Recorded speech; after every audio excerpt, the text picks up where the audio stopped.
Greetings friends, Jawless Paul here. In this video, I'm going to go over the various bosses in Hades. I'm going to show you their move sets in slow motion and give you some basic strategies to defeat them. Obviously, this video will have some spoilers. I recommend that you at least get to each of these bosses before you come and watch the video. So if you're having trouble with the first area's boss, you can watch this now, and then when you get to the second area boss, come back and watch that part of the video. If this video is at all helpful to you, I'd really appreciate it if you liked it. It helps out a lot for people to see the video, and subscribe to the channel if you want to see more. I really appreciate you being here. Leave a comment below, and let's get into it. Tartarus, Megara the Fury. Megara has two attacks during her first phase. The first one is a lunge attack that she transmits by the position of her body and where she's facing. Once she's reached the end of her dash, that is the perfect time to attack her. Her second attack covers a large area, but is easy to avoid if you know what to look for. At 3/4 health, Meg will turn invulnerable for a moment, after which she is in phase 2. In phase 2, Meg will continue to use the first two attacks, but adds a new move. She spins in place and summons explodey circles underneath you. Stay out of the circles. Alternately, she might get an attack where she fires multiple volleys of shots towards Zagreus. Whether she gets this in phase 2 or phase 3 is random. During this fight, you want to attack her at the end of her lunge and during her transition moments between moves. Once she has started the animations for any of her attacks, it's best to stay back and wait for her to stop before attacking. It should be noted that this fight can change as you get farther into the game, but I'll let you discover that on your own. Asphodel, the Bone Hydra. In the fight against the Hydra, there is one central head you must fight through 3 phases. In between phases, the central head becomes invulnerable and more heads are summoned. During the first phase, the central head can attack you with an AoE head pound or with a slow volley of arrows. At 2/3 health, 3 heads are summoned. Once you have killed the 3 smaller heads, you are able to damage the central head again. During the second phase, the central head's volley of arrows becomes a fast barrage that can deal quite a lot of damage if you don't avoid it. At 1/3 health, 6 heads are summoned. Again, you must defeat those before you can attack the central head again. During the third phase, the head slam changes to a triple slam. The most dangerous parts of this fight are at the end when 6 Hydras are summoned and when the Hydra is firing its barrage. To avoid the barrage, I like to stand behind a pillar. Most of the arrows will be blocked. Alternately, you can dash around like a lunatic, but I prefer the gentleman's approach.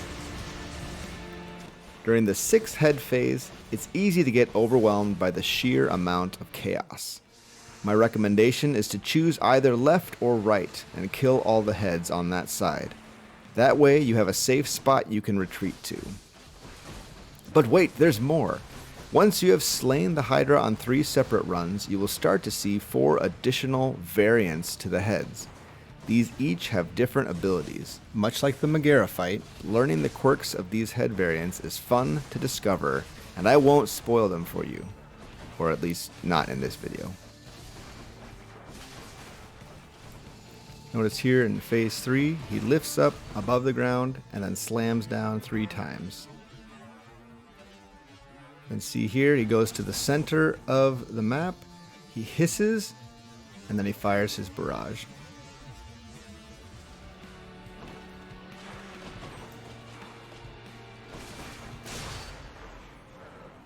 Elysium, Asterius, and Theseus.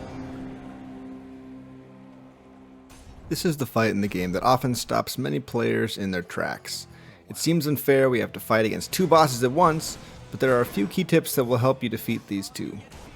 First off, it's good to understand what they each are trying to do during the fight. In general, Asterius is trying to chase you down through charges, leap slams, and huge slashes with his axe, while Theseus, on the other hand, walks away from you so that he can throw his spear at you. He does have a spin attack as well that he can use if you get too close. My recommendation for this fight is to focus completely on Asterius until he is dead. That way you can fight Theseus on his own. There are two basic reasons that you want to focus Asterius before Theseus. First, Theseus summons god powers when he reaches around 50% health. This adds a whole new layer of chaos into the fight, and it can be tough to deal with while both of them are still up and trying to hit you. Second, Theseus has a shield. That's it. That's the second reason. Fighting Theseus is a huge pain as it is trying to hit him due to his shield that blocks everything in front of him. Taking him out requires patience, but it's tough to be patient when a bull is trying to take your head off. With that out of the way, let's break down each of their attacks, starting with Asterius. Asterius has an axe combo where he swings his axe twice in a large arc toward you. This is often followed up by his leap attack. He sometimes will leap attack up to 3 times. It's best to stay away during this attack until he has landed after his third leap attack. Sometimes, instead of a leap slam, he will shoot out 3 bolts of lightning. And sometimes, his swing will have almost no windup at all, so don't stick around too long after one of his combos. He also has a bull rush attack where he paws the ground and then charges at you very quickly. The best thing to do when he does this is to dash towards and through one of the pillars. If Asterius runs into the pillar, he will fire lightning behind him, but he will be stunned for a few moments. And whenever they catch you, they will kill you. But first, they must catch you. Alright, let's talk about Theseus now. Theseus has 2 basic moves. One is a spear throw, where he aims at you for a few seconds before throwing his spear and then having it fly back to him. You will see a target reticule on Zagreus when he is aiming. Be sure to get a pillar between you and him before he throws. His second attack is a spinning spear attack. He winds up for half a second and then you will see a circle flash around him. Then he does a short dash in your direction and does a large spear spin. When he reaches 50% health, he will summon a god to help him, basically in the form of circles on the ground that you need to stay out of. Some are more troublesome than others, but if Asterius is dead, it's easier to handle. The safest moments to attack Theseus are right after his spear throw and while he is summoning the god attack. After he throws his spear and it returns to him, he always walks away from where Zagreus is standing. This gives you a chance to hit him in the back where his shield does not protect him. When he is summoning, he is not protected by his shield either. With patience, you should be able to wear him down and destroy him over time.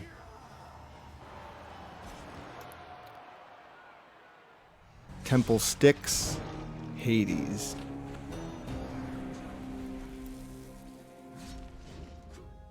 Alright, buckle up because the final fight against the Lord of the Underworld is no joke.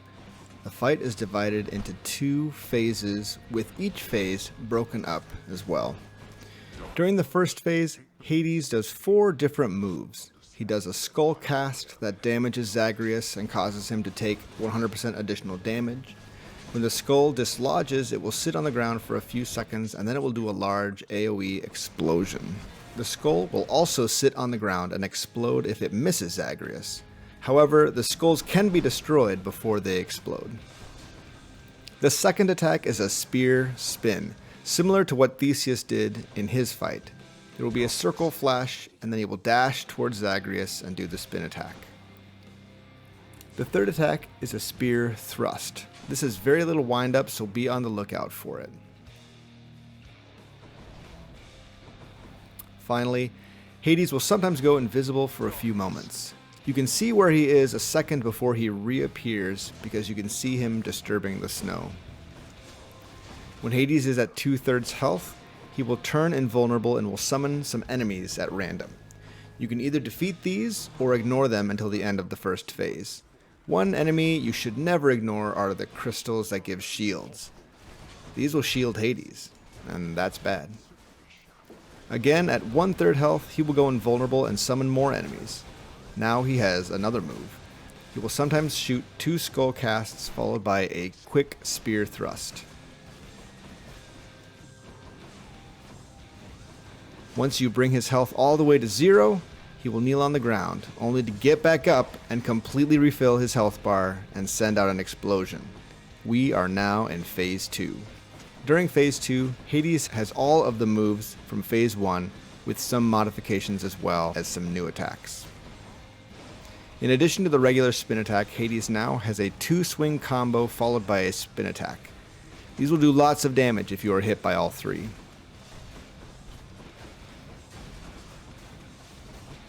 Sometimes during the second phase, he will set his spear in the ground and summon urns all over the battlefield.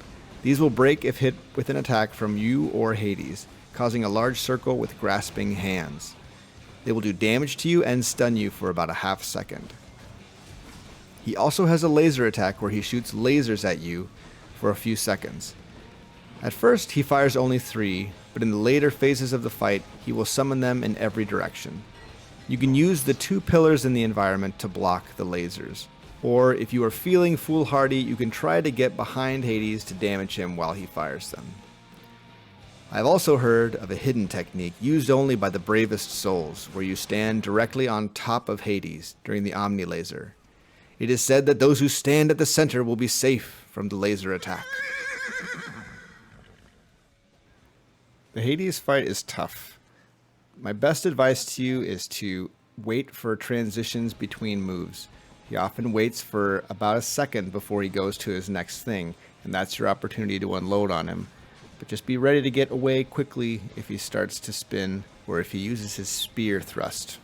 So those moves all sound pretty terrible, but hey, at least he doesn't go invisible, and at least he doesn't summon any friends during this phase. So that's good. Good luck, friends. I hope that this guide has been helpful to you. If it has, please leave a like, and if you want to see more, subscribe. I really, really appreciate it. Take it easy.